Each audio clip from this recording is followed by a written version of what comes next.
Right, folks, welcome to another episode of AFC Thames. As I feel like we're starting afresh again. I feel like we've had a few fresh starts, and this is definitely one of those. I know that because I've got some notes here that we've written down to go through in today's episode, which is sort of like the prequel to the summer. We will talk through things we've done so far, because we're already the 30th of June, of course, we're getting to that free transfer period, where I'm going to go forward into July and see which loan players, see which frees are available that maybe weren't available right now to me, and go through those and figure everything out. Of course, it's going to be another very difficult season for us in the Vanarama National, and that is made no clearer than when you look at the season preview, where you can see us right down the bottom again, 400 to 1. The three promoted sides, Bath City, Southport and Brackley Town, all above us, as our Hemel Hempstead as well, right? They immediately come up, they are immediately above us. So that is the battle we're having to try and deal with at the moment. It's continually difficult to, of course, manage at this level when you've got no money, and again, we'll talk through all of these things in just a moment. But last season, I think we can be relatively proud of an 11th place finish, getting 66 points compared to what we did last season, or the season before that, I should say, 48 points. Much better, much closer to where we were before, and in fact, way surpassing the points tally, even though we finished slightly higher. So a pretty good season all in all for us last year, and who knows, in another year, maybe even playoff ready. You never know. Of course, because it's a new season, lots of players have left. Players are going to have to come in. Let's talk through a few of those then. Who's been released? There's some very, very familiar names. Now, I warned we would have to move things around a little bit and let some players go, and well, that is what's happened. The big one, of course, £900 a week, and I just had to get off the wage bill. It wasn't possible anymore. Damien Duckworth is a man that scored goals for us last season, 13 and 38, though, not massive, so I don't feel too bad about it. Of course, we're changing system this season. I don't necessarily think he's quick enough necessarily for what we're looking for, though he does have the work rate, and we'll talk through this in just a moment. But Damien Duckworth, then, he's left us. There's a few other familiar names as well. David Carson, of course, played for us quite a lot. Andrew Parker on the right-hand side. Michael Money has gone as well. Here comes the money. Money. No, not here comes. He's gone. There goes the money. Off he goes. Wiley, Vincent have both left us as well. You can see him just down there. Again, these are all, of course, free transfers. Sheldon Maskell leaves as well. Might make a few of you a little bit sad, of course. Had that period for us as a Thames original where he got 4 goals in 15 appearances. That one season in the Vanarama South where he seemed to come alive for a short period of time. So here we are then. What do we do? How do we go about things? That's the summary. We've also let Peter Gunter go on a free transfer, and we've finally got a Vero off the wage budget as well. So players have left. In terms of players coming in, so far, nothing. There's not a great deal you can do at this stage. You want to see basically the entire pool that you've got available to you. And so this episode is going to be me talking through the stages that I go through when assessing how we're going to approach a new season, where we need players, where we need money, and if we can get it. We can't. That's spoilers. We can't. So the first thing I've got noted down is wage budget. They have slashed it again by another almost like 30%, it feels like this time. You go to the finances, £5,125 per week. Previously to that, it was £7,200. I think previous to that, when we first promoted, it was around sort of the £9,000, £11,000 mark. So since we've been in this division, they've cut it in half. There's one reason why. Our wage budget, or our overall balance is in the absolute bin, and they are trying to find a way to make us profitable. It ain't going to happen, lads. So I don't know whether this is the smart move or not. I guess they consider that we won't make much money if we move up to divisions or things like this. It's going to be an absolute grind. We are not selling out every home game. So as a result, there's no reason to expand at the moment. It's arguably another reason why we're not getting enough money in. The way you're going to get that is by succeeding and being successful, and hopefully me taking a little bit of a slower approach, talking through things with you, will enable me to find maybe some players that I hadn't spotted before, and hey, maybe pick up some tips from you guys as well that have done lower league saves, because it is a different ball game with Brexit. That is a huge factor as to why you can't pick up free transfers from foreign countries. They will not get work permits, and even if they could, it's 20 grand a work permit, and that's not happening. So we'll figure it out. Wage budget is very, very low. We're just under it right now. That's because we've released a lot of players. Our committed spending is £4,974, which means we've got £250 to spend. And this is the squad that we're working with currently. And yes, this brings us to a whole load of questions. In terms of the team that we've got right now, of players that we had last season that I'm happy with is pretty loose as a term. Ferry will continue to be our goalkeeper this year. I definitely think he's the man for us. I don't think we're going to get any better than him, so he has to stay for now. Leddy at the back alongside Scott. These two boys have probably been some of our better performers in the last few seasons, and I feel like I can definitely rely on them to continue to be backline players for me. Ings at right back. His physical attributes are a real plus point for me. Decent work rate, decent tackling as we move forward. Ollie Kanainen. That's the man. That's how you say his name. The Finn. He's wanted by a few teams. We've offered him a contract. I'm hoping. Okay, he has not accepted. He doesn't want to. Okay, I thought I'd offered him a contract. Right. So that's obviously note that down. Ollie's going to leave. And you will have spotted as well within this team that we have got a lot of people right now on trial. These are players that were suggested. Some were suggested to me. Some are based upon very basic attributes like agility or balance, and just sort of higher quality players. Like Steve Woods is your classic example of a player when you first click his profile, you go, wow. Then you realise he's a striker who can't finish, and you go, but as a target man who could be a support player, maybe be pretty good. Decent jumping reach, heading's not great, but again, could be a good backup option for us, despite his lack of finishing. Although I've tried this before with players and it doesn't always work out. I think the thing Steve Woods has going for him, though, is that stamina, is that balance, jumping, which his ability to hold up the ball and maybe bring others into play might be quite pivotal. He's a player we'll think about signing. Ewan Kilpatrick is another one that is probably more likely. Again, this is a 3.5-star player. Again, the star ratings, a lot of people say you can't believe the star ratings. I don't have a great deal to go off other than the star ratings and their attributes, right? So I'm comparing them to players who've already got at the club, and equally, it's a pretty good barometer, and it usually gives you a pretty good idea of where these players sit. A load of 3-star players in there as well. Joe Neal, of course, one of those. You can see him right-sided. There's quite a few of these like quick right-sided players, and again, I'm looking for strikers that are going to work relatively hard and be a little bit more well-rounded attribute-wise. That's what Duckworth maybe lacked. It's certainly what Ollie Kanainen lacks as well. Finney Johnson, again, a pacey, good dribbler, decent technique is kind of all we're looking for at this point. We're pretty bargain basement when it comes to players.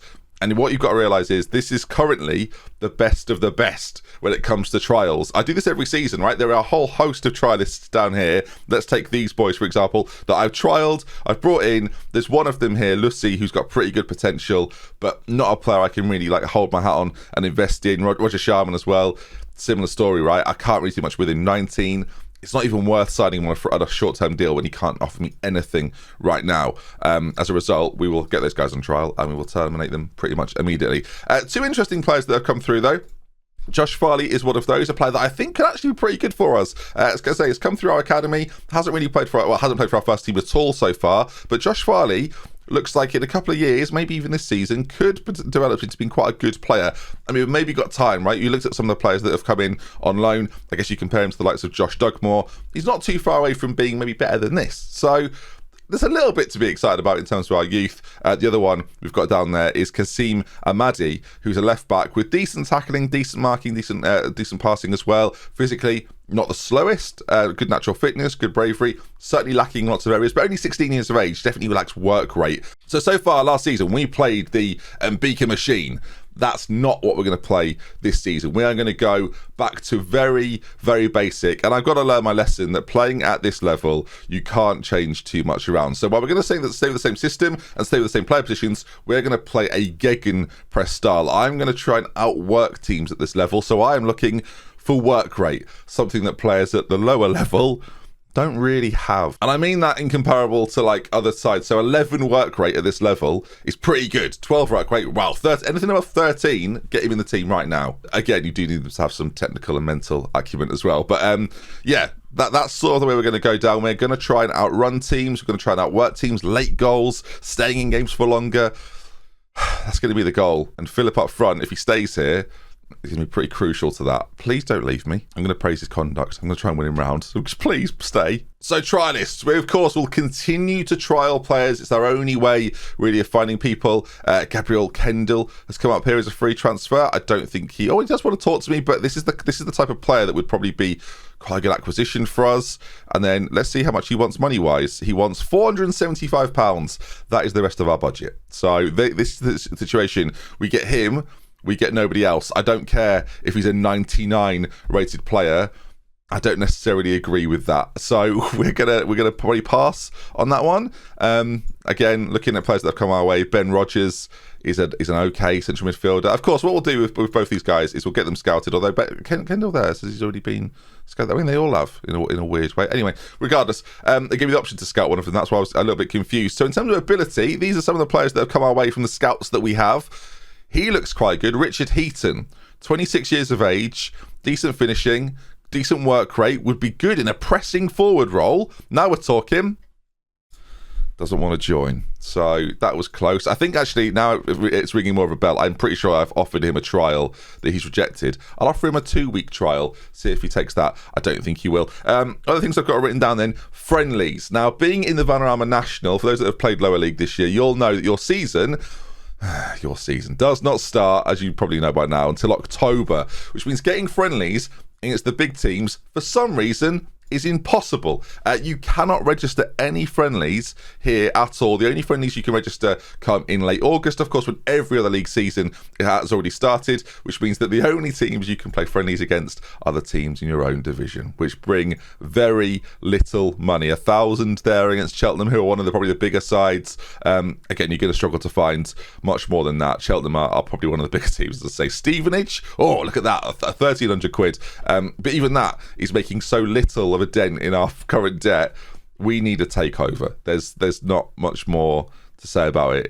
The pure and simple of it is that's not hearsay. We need a takeover, and we need one quickly. Other things like staff as well have been assessed. We're not too bad for staff. We can't bring any more in for now. And the ones that we've got are okay at this point. Again, it's going to be whether I think any of these trialists have got ability that we can maybe make the best of. Some of them have got potential, so that you might think there's this attitude of, I'll sign them and sell them on.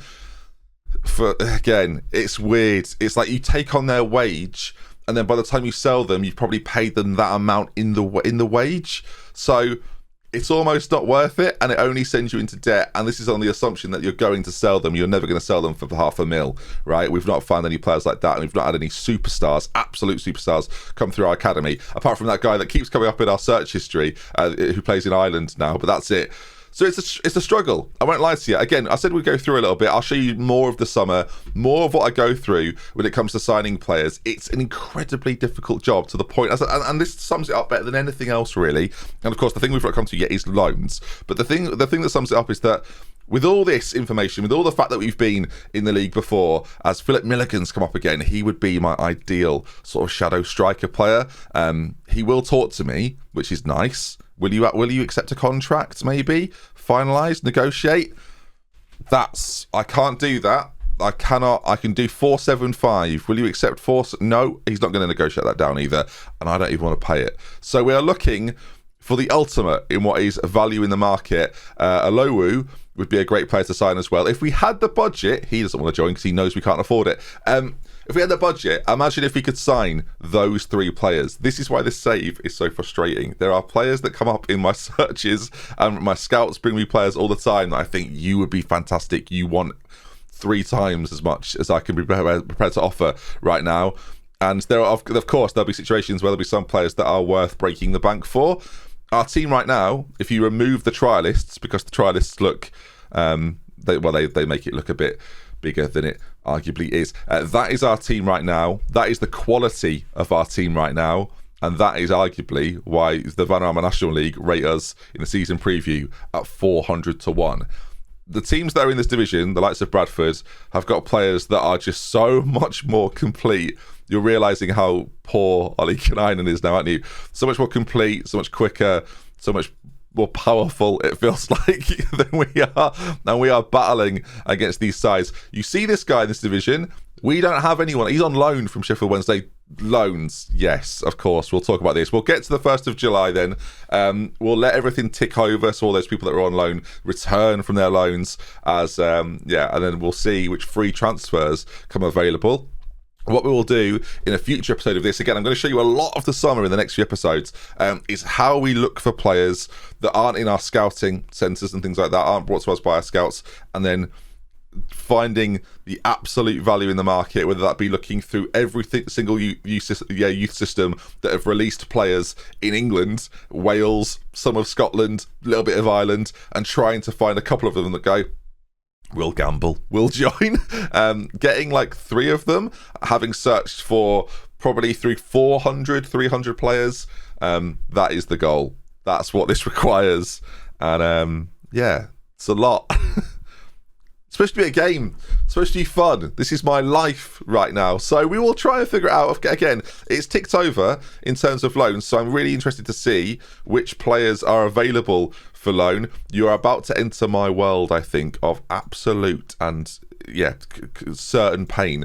We'll put it on doubtful. Of course we will. This guy comes up every time, Ben Warman. He wouldn't make us any better, and Wimborne are about 6 divisions below us, so it infuriates me, viewers.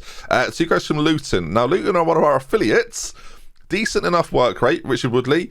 If they want money for him, I'm going to be furious. Luton, as I say, are one of our affiliates. He's not too bad either. Sort of defensive player.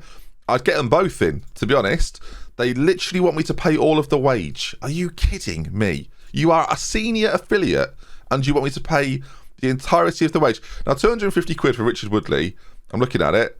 Doesn't look that bad. Decent passing. Decent teamwork as well. Determination's quite good. Dribbling, first touch are okay. I look at him compared to some of the players that go through these kind of, and I see other sides and think, what are we doing? Birmingham, I've got this guy, Tony, 17 jumping reach, 5 heading. He's 6'4". 5 heading. 5. That's not enough. It's just not going to work. Aaron Spink, you, my friend, Aaron Spink, are the sort of man that I would love to sign. I wish I didn't have to pay you £300 a week to have him, though. I mean, really? Aaron Spink? I look at the rest of our team. I think Aaron Spink. I mean, again, we'll scout them. I think Aaron Spink is on our radar, almost certainly. Convery. I understand, by the way, just because they're high value doesn't mean they're the best options for us. But the further I go down this list, the players don't get better. He's relatively well rounded, but again, as a striker / winger with very low finishing. He's good, and then 9 finishing. Whether I should worry about the finishing so much, of course, I'm sure you've all been there. You've seen strikers with a really low finishing attribute end up with like 30 goals a season sometimes because the rest of them are making it up. The problem we have is that we don't create nearly enough chances for that to be a viable option for us, I feel like. So if you're thinking, well, don't just bypass them because they haven't got loads of other attributes. Again, I'll look through this loan list in detail. I won't go through the entire thing with you now. Again, we'll do a very quick search. I don't play with attribute masking. Some people find that despicable, but I don't find the game as fun with attribute masking, and often people will message me or say, can you check out this player? And if I have to scout that player, sometimes I can't, so it allows me the option in all the saves I play on Twitch or on YouTube to have attribute masking off. It does allow me, however, to do this. I can go to the technicals. You know what I said about players that haven't had a club for a while having really high attributes in certain areas? I don't know if anyone else has found this out, but I've been scrolling for a while now. A lot, and I mean a lot of these players exist. The worst thing about this, by the way, I'm now scrolling by a complete changed list.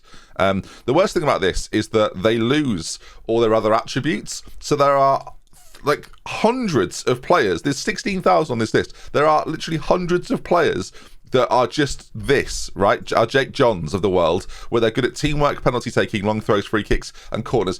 I don't know if people at Football Manager are even aware that this is a thing. I don't know if you want to tweet them sort of a gif of me doing this or something, but there are a hell of a lot of players with that, and as I say, they're losing other attributes. So there's a whole pool of players that have been without clubs that are just getting worse in so many other areas, and it's arguably making it even more difficult because they're usually some like high quality players to get players to join me.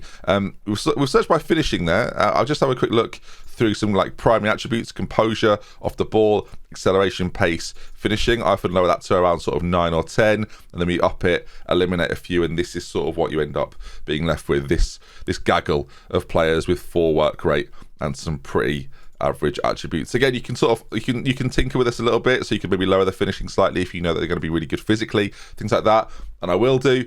But you're sort of seeing, aren't you, the players that are being suggested here. These are the players that are on offer. We'll stick it into doubtful. So Adam Porter shows up again, relatively good Welshman, has been released by Norwich, would probably join us. We'll get him scouted. I'm kind of curious to see what sort of contract he would want, because this could be quite funny. It's pretty reasonable actually, but again, it whacks out the rest of our wage budget. You might be thinking, well, what are the wages of these players, Ben? Well, they're not that high. They're not that high. And the worst thing is, even if you were to go to sort of our second teams as well, which some of these players will be in, so that might look a little bit confusing. But, I mean, Ronaldo Gibson is coming through. He could be a first-teamer in no time, viewers. The Barbadian, I think you would say it. Our under 23 squads, it's a pretty similar story with that. Again, some of these players are in both. We're trying to get rid of a couple of them. Thinking Manny Tawndry probably has to leave at some stage. I will offer him out again. We'll see if anyone bites. I don't think they will. Cohen is another one that is here for a couple more seasons. He's still in the first team. Our first team, as we've talked about, is pretty thin, so we arguably can't let these players go. Ollie Coker's not even on a contract, not starting on 375 quid a week, but he's also quite good as a backup defender. Got him down as a regular starter. Oh. It's going to be a tough summer. Hopefully you're going to enjoy it. Hopefully you enjoy looking at what is essentially behind the scenes of Thames and a transfer window. I've never had to deal with anything like this. I've never streamed this kind of situation. I've never played through this type of situation until Thames, until this series. If you enjoyed this little deep dive, do leave a like on it. If you want to see more, make sure you subscribe, and we love with care. Until next time, I'll see you again very, very soon. Advice? I'm listening.